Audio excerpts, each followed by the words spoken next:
ఎడారిలో సెలయేర్లు ఫిబ్రవరి 4వ తేదీ. సమస్తమును తనకు లోబర్చుకొనజాలిన శక్తిని బట్టి ఆయన మన దీన శరీరమును తన మహిమగల శరీరమునకు సమరూపము గల దానిగా మార్చును.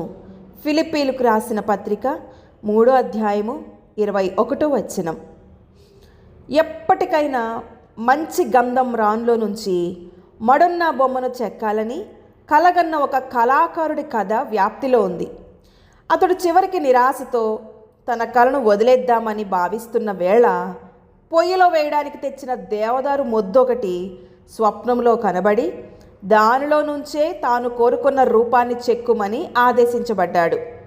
ఆజ్ఞకు విధేయుడై వంట చెరకు కోసం తెచ్చిన మొద్దులో నుంచే గొప్ప కళాఖండాన్ని తయారు చేశాడు. ఇదే విధంగా అనేక మంది వారు కలలుగన్న మంచి పనులు, అందమైన పనులు చేయడానికి గొప్ప అద్భుతమైన అవకాశాల కోసం ఎదురు చూస్తుంటారు.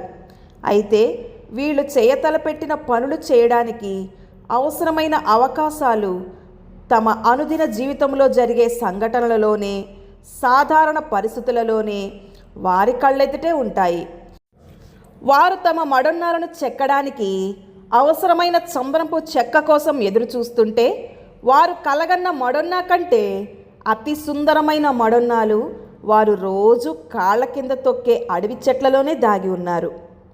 చరిత్ర అంతటా గమనించి చూస్తే ప్రతి విభాగానికి చెందిన మహానుభావులందరూ సామాన్య జనంలో నుంచే పుట్టుకొచ్చారు. అప్పటి వరకు వారి సంపద, స్థాయి, గొప్ప పూర్వీకులు లేని సామాన్యులుగా ఉండి ఉండవచ్చు. గిద్యోను ఏ పాటివాడు? యుద్ధంలో ఎందుకు కొరగాడు? అయితే ఆత్మదేవుడు ఆ రోజున ఒక జత సాధారణ దుస్తులు ధరించాడు. అపోస్తలులు సామాన్య జనంలో నుంచే తయారు చేయబడ్డారు. దేవుడి మాటలను దీవించునుగాక. ఆమేన్.